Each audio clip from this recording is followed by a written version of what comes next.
मंत्रिमंडल के मेरे सहयोगी ज्योतिरादित्य सिंधिया जी, चंद्रशेखर जी, ITU की सेक्रेटरी जनरल, विभिन्न देशों के मंत्रीगण, भारत के भिन्न भिन्न राज्यों से आए हुए सब मंत्रीगण, industry leaders, telecom experts, startups की दुनिया के मेरे प्रिय नौजवान, देश दुनिया से आए अन्य महानुभाव, देवी और सज्जनों,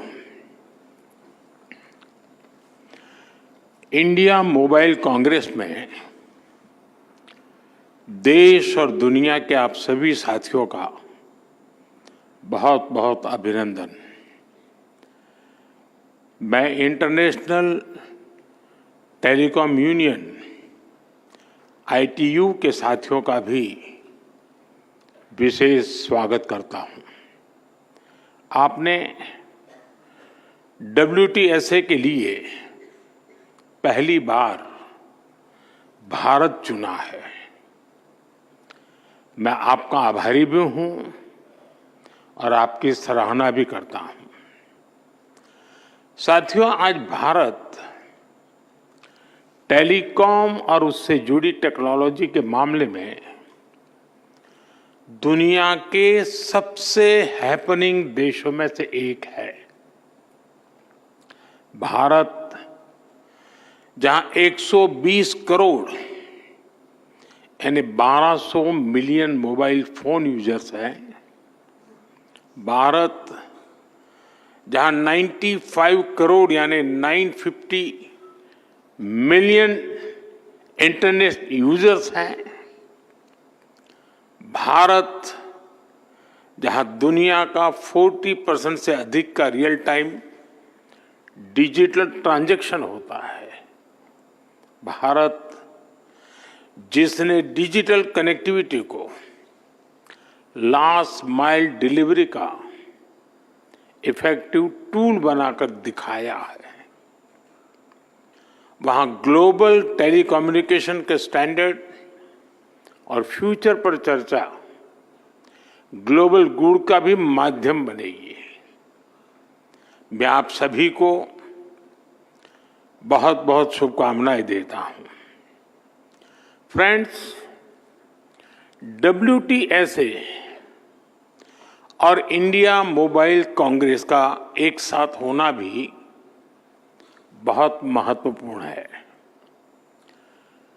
WTSA का लक्ष्य ग्लोबल स्टैंडर्ड्स पर काम करना है, वहीं इंडिया मोबाइल कांग्रेस की बड़ी भूमिका सर्विसेज के साथ जुड़ी हुई है।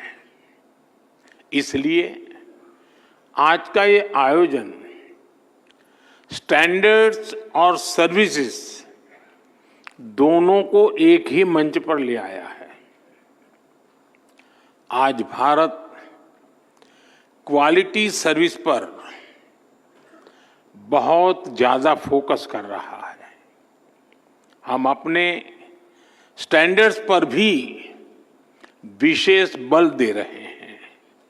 ऐसे में WTSA का अनुभव भारत को एक नई ऊर्जा देने वाला होगा। साथियों, WTSA पूरी दुनिया को कंसेंसस के जरिए एम्पावर करने की बात करता है। इंडिया मोबाइल कांग्रेस पूरी दुनिया को कनेक्टिविटी के जरिए सशक्त करने की बात करती है। यानी इस इवेंट में कंसेंसस और कनेक्टिविटी भी एक साथ जुड़ी है। आप जानते हैं कि आज की कॉन्फ्लिक्ट से भरी दुनिया के लिए इन दोनों का होना कितना जरूरी है। भारत हजारों वर्षों से वसुधैव कुटुंबकम के अमर संदेश को जीता रहा है। हमें G20 का नेतृत्व करने का अवसर मिला, तब भी हमने one earth, one family, one future का ही संदेश दिया। भारत दुनिया को कॉन्फ्लिक्ट से बाहर निकालकर कनेक्ट करने में ही जुटा है। प्राचीन सिल्क रूट से लेकर आज के टेक्नोलॉजी रूट तक भारत का हमेशा एक ही मिशन रहा है, दुनिया को कनेक्ट करना और प्रगति के नए रास्ते खोलना। ऐसे में WTSA और IMC की ये साझेदारी भी एक प्रेरक और शानदार मैसेज है। जब लोकल और ग्लोबल का मेल होता है, तब न केवल एक देश बल्कि पूरी दुनिया को इसका लाभ मिलता है, और यही हमारा लक्ष्य है। फ्रेंड, 21वीं सदी में भारत की मोबाइल और टेलीकॉम यात्रा पूरे विश्व के लिए स्टडी का विषय है। दुनिया में मोबाइल और टेलीकॉम को एक सुविधा के रूप में देखा गया, लेकिन भारत का मॉडल कुछ अलग रहा है। भारत में हमने टेलीकॉम को सिर्फ कनेक्टिविटी का नहीं, बल्कि इक्विटी और अपॉर्चुनिटी का माध्यम बनाया। ये माध्यम आज गांव और शहर, अमीर और गरीब के बीच की दूरी को मिटाने में मदद कर रहा है। मुझे याद है, जब मैं 10 साल पहले डिजिटल इंडिया का विजन देश के सामने रख रहा था, तो मैंने कहा था कि हम टुकड़ों में नहीं बल्कि होलिस्टिक अप्रोच के साथ चलना होगा। तब हमने डिजिटल इंडिया के 4 पिलर्स की पहचान की थी। पहला, डिवाइस की कीमत कम होनी चाहिए। दूसरा, डिजिटल कनेक्टिविटी देश के कोने कोने तक पहुंचे। तीसरा, डेटा सबकी पहुंच में होना है। और चौथा, डिजिटल फर्स्ट ही हमारा लक्ष्य होना चाहिए। हमने इन 4 पिलर्स पर एक साथ काम करना शुरू किया और हमें इसके नतीजे भी मिले। फ्रेंड्स, हमारे यहां फोन तब तक सस्ते नहीं हो सकते थे जब तक हम भारत में ही उनको मैन्युफैक्चरर न करते। 2014 में भारत में सिर्फ 2 मोबाइल मैन्युफैक्चरिंग यूनिट थी, आज 200 से ज्यादा है।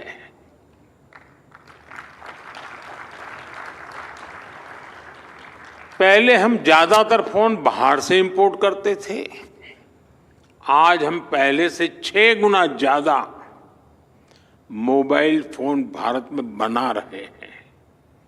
हमारी पहचान एक मोबाइल एक्सपोर्टर देश की है, और हम इतने पर ही नहीं रुके हैं। अब हम चिप से लेकर फिनिश प्रोडक्ट तक दुनिया को एक complete made in India phone देने में जुटे हैं। हम भारत में सेमीकंडक्टर इकोसिस्टम पर भी बहुत बड़ा इन्वेस्टमेंट कर रहे हैं। फ्रेंड्स, कनेक्टिविटी के पिलर पर काम करते हुए भारत में हमने ये सुनिश्चित किया कि हर घर कनेक्ट हो। हमने देश के कोने कोने में मोबाइल टावर्स का एक सशक्त नेटवर्क बनाया, जो हमारे ट्राइबल एरियाज हैं, हिली एरियाज हैं, बॉर्डर एरियाज हैं, वहां बहुत कम समय में ही हजारों मोबाइल टावर लगाए गए। हमने रेलवे स्टेशन और दूसरे पब्लिक प्लेसेस पर वाईफाई की सुविधा दी।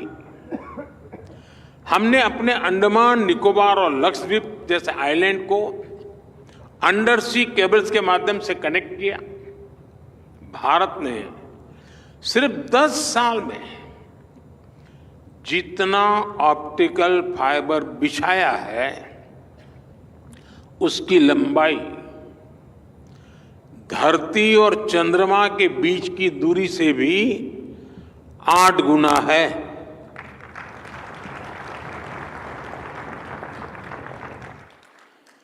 मैं भारत की स्पीड का आपको एक उदाहरण देता हूं। 2 साल पहले मोबाइल कांग्रेस में ही हमने 5G लॉन्च किया था। आज भारत का करीब करीब हर जिला 5G सर्विस से जुड़ चुका है। आज भारत दुनिया का दूसरा बड़ा 5G मार्केट बन चुका है और अब हम 6G टेक्नोलॉजी पर भी तेजी से काम कर रहे हैं। साथियों, भारत ने टेलीकॉम सेक्टर में जो रिफॉर्म्स किए, जो इनोवेशन किए, वो अकल्पनीय है, अभूतपूर्व है। इससे डेटा की कीमत बहुत कम हुई। आज भारत में इंटरनेट डेटा की कीमत लगभग 12 सेंट प्रति जीबी है, जबकि दुनिया के कितने ही देशों में 1 जीबी डेटा इससे 10 गुना से 20 गुना ज्यादा महंगा है।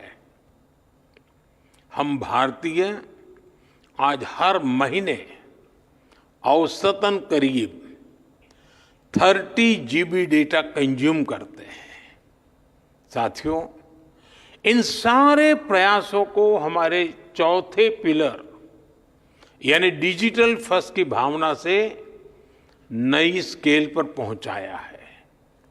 भारत ने डिजिटल टेक्नोलॉजी को डेमोक्रेटाइज किया। भारत ने डिजिटल प्लेटफॉर्म बनाए और इस प्लेटफॉर्म पर हुए इनोवेशन ने लाखों नए अवसर पैदा किए। जनधन, आधार और मोबाइल की जेम ट्रिनिटी कितने ही नए इनोवेशन का आधार बनी है। यूनिफाइड पेमेंट्स इंटरफेस यूपीआई ने कितनी ही नई कंपनियों को नए मौके दिए हैं। अब आजकल ओएनडीसी की भी ऐसी ही चर्चा हो रही है। ओएनडीसी से भी डिजिटल कॉमर्स में नई क्रांति आने वाली है। हमने कोरोना के दौरान भी देखा है कि कैसे हमारे डिजिटल प्लेटफॉर्म्स ने हर काम आसान किया है। जरूरतमंदों तक पैसा भेजना हो, कोरोना से निपटने में जुटे कर्मचारियों तक रियल टाइम गाइडलाइंस भेजनी हो, वैक्सीनेशन का प्रोसेस स्ट्रीमलाइन करना हो, वैक्सीन का डिजिटल सर्टिफिकेट देना हो, भारत में सब कुछ बहुत स्मूथली हुआ। आज भारत के पास एक ऐसा डिजिटल बुके है जो दुनिया में वेलफेयर स्कीम्स को एक नई ऊंचाई दे सकता है। इसलिए G20 प्रेसिडेंसी के दौरान भी भारत ने डिजिटल पब्लिक इंफ्रास्ट्रक्चर पर बल दिया और आज मैं फिर दोहराऊंगा, भारत को डीपीआई से संबंधित अपना अनुभव और जानकारी सभी देशों के साथ शेयर करने में खुशी होगी। साथियों, यहां WTSA में नेटवर्क ऑफ वीमेन इनिशिएटिव पर भी चर्चा होनी है। ये बहुत ही इंपॉर्टेंट विषय है। भारत विमेन लेड डेवलपमेंट को लेकर बहुत ही गंभीरता से काम कर रहा है। G20 प्रेसिडेंसी के दौरान भी हमने अपने इस कमिटमेंट को आगे बढ़ाया। टेक्नोलॉजी सेक्टर को इंक्लूसिव बनाना, टेक्नोलॉजी प्लेटफॉर्म से महिलाओं को एम्पावर करना, भारत इस लक्ष्य को लेकर चल रहा है। आपने देखा है कि हमारे स्पेस मिशंस में हमारी वीमेन साइंटिस्ट का कितना बड़ा रोल है। हमारे स्टार्टअप में विमेन को फाउंडर की संख्या लगातार बढ़ रही है। आज भारत की स्टेम एजुकेशन में 40% से अधिक हिस्सेदारी हमारी बेटियों की है। भारत आज टेक्नोलॉजी लीडरशिप में महिलाओं के लिए ज्यादा से ज्यादा अवसर बना रही है। आपने सरकार के नमो ड्रोन दीदी कार्यक्रम के बारे में जरूर सुना होगा। ये खेती में ड्रोन क्रांति को बढ़ावा देने वाला कार्यक्रम है। इस अभियान को भारत के गांवों की महिलाएं लीड कर रही हैं। डिजिटल बैंकिंग, डिजिटल पेमेंट्स को घर घर पहुंचाने के लिए भी हमने बैंक सखी प्रोग्राम चलाया। यानी महिलाओं ने डिजिटल अवेयरनेस प्रोग्राम को भी लीड किया। हमारे प्राइमरी हेल्थ केयर, मैटरनिटी और चाइल्ड केयर में भी आशा और आंगनवाड़ी वर्कर्स का बहुत बड़ा रोल है। आज ये वर्कर्स टैब्स और एप्स के माध्यम से इस पूरे काम को ट्रैक करती हैं। महिलाओं के लिए हम महिला ई हार्ट कार्यक्रम भी चला रहे हैं। ये विमेन एंटरप्रेन्योरशिप के लिए एक ऑनलाइन मार्केटिंग प्लेटफॉर्म है। यानी आज गांव-गांव में भारत की महिलाएं ऐसी टेक्नोलॉजी पर काम कर रही हैं जो अकल्पनीय है। आने वाले समय में हम इसका दायरा और बढ़ाने वाले हैं। मैं उस भारत की कल्पना कर रहा हूं जहां हर बेटी एक टेक लीडर हो। फ्रेंड्स, भारत ने अपनी G20 प्रेसिडेंसी के दौरान एक गंभीर विषय दुनिया के सामने रखा था। इस विषय को मैं WTSA जैसे ग्लोबल प्लेटफॉर्म के सामने भी रखना चाहता हूं। ये विषय है डिजिटल टेक्नोलॉजी के ग्लोबल फ्रेमवर्क का, ग्लोबल गाइडलाइंस का। अब समय आ गया है कि ग्लोबल इंस्टीट्यूशंस को ग्लोबल गवर्नेंस के लिए इसके महत्व को स्वीकारना होगा। टेक्नोलॉजी के लिए वैश्विक स्तर पर डूज एंड डोंट्स बनाने होंगे। आज जितने भी डिजिटल टूल्स और एप्लीकेशंस हैं वो बंधनों से परे हैं, किसी भी देश की बाउंड्री से परे हैं। इसलिए कोई भी देश अकेले साइबर थ्रेट से अपने नागरिकों की रक्षा नहीं कर सकता। इसके लिए हमें मिलकर काम करना होगा। ग्लोबल संस्थाओं को आगे बढ़कर जिम्मेदारी उठानी होगी। हम जानते हैं, हमारा अनुभव, जैसे हमने एविएशन सेक्टर के लिए एक ग्लोबल रूल्स एंड रेगुलेशन का फ्रेमवर्क बनाया है। वैसे ही फ्रेमवर्क की जरूरत डिजिटल वर्ल्ड को भी है और इसके लिए WTSA को और अधिक सक्रियता से काम करना होगा। मैं WTSA से जुड़े हर सदस्य को से कहूंगा कि वो इस दिशा में सोचें कि कैसे टेलीकम्युनिकेशन को सभी के लिए सेफ बनाया जाए। इस इंटरकनेक्टेड दुनिया में सिक्योरिटी किसी भी तरह से आफ्टर थॉट नहीं हो सकती। भारत के डेटा प्रोटेक्शन एक्ट और नेशनल साइबर सिक्योरिटी स्ट्रेटेजी एक सेफ डिजिटल इकोसिस्टम बनाने के प्रति हमारे कमिटमेंट को दिखाते हैं। मैं इस असेंबली के सदस्यों से कहूंगा, आप ऐसे स्टैंडर्ड्स बनाएं जो इंक्लूसिव हो, सिक्योर हो और भविष्य के हर चैलेंज के लिए एडेप्टेबल हो। आप एथिकल AI और डेटा प्राइवेसी के ऐसे ग्लोबल स्टैंडर्ड्स बनाएं जो अलग अलग देशों की डाइवर्सिटी का भी सम्मान करें। साथियों, ये बहुत जरूरी है कि आज के इस टेक्नोलॉजिकल रिवॉल्यूशन में हम टेक्नोलॉजी को ह्यूमन सेंट्रिक डायमेंशन देने का निरंतर प्रयास करें। हम पर ये जिम्मेदारी है कि ये रिवॉल्यूशन रिस्पॉन्सिबल और सस्टेनेबल हो। आज हम जो भी स्टैंडर्ड सेट करेंगे उससे हमारे भविष्य की दिशा तय होगी।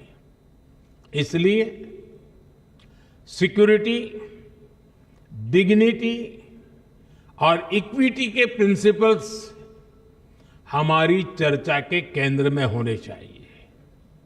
हमारा मकसद होना चाहिए कि कोई देश, कोई रीजन और कोई कम्युनिटी इस डिजिटल युग में पीछे न रह जाए। हमें सुनिश्चित करना होगा हमारा भविष्य टेक्निकली स्ट्रांग भी हो और एथिकली साउंड भी हो। हमारे भविष्य में इनोवेशन भी हो, इंक्लूजन भी हो। साथियों, WTSA की सफलता के लिए मेरी शुभकामनाएं आपके साथ है, मेरा सपोर्ट आपके साथ है। आप सबको मेरी बहुत बहुत शुभकामनाएं। बहुत बहुत धन्यवाद। यार, आज कहीं बाहर खाने चलें? तो चलो दिल्ली के most famous restaurant Chawla Delhi वाला चलते हैं, जो अब खुल चुका है अपने शहर पठानकोट में भी, जहां मिलेगा आपको इनका फेमस पिशौरी चिकन और वेज नॉन वेज में ढेरों जायकेदार वैरायटीज। चावला दिल्ली वाला, Pinewood decor tower, opposite novelty Hyundai, Dalhousie road, Pathankot. Call 7696588832। बाकी ਇਹਨਾਂ ਕੋਲ ਇੱਕ ਕਿਟੀ ਹਾਲ ਵੀ ਅਵੇਲੇਬਲ ਹੈ, ਜਿੱਥੇ ਤੁਸੀਂ ਆਪਣੀ ਛੋਟੀ ਮੋਟੀ ਪਾਰਟੀਆਂ ਜਾਂ ਕਿਟੀ ਪਾਰਟੀ ਜਿਹੜੀ ਆਰਗੇਨਾਈਜ਼ ਕਰਵਾ ਸਕਦੇ ਹੋ। ਲੋਕੇਸ਼ਨ ਹੈ ਚਾਵਲਾ ਦਿੱਲੀ ਵਾਲਾ, first floor, pinewood decor tower, opposite novelty Hyundai, Dalhousie road, Pathankot.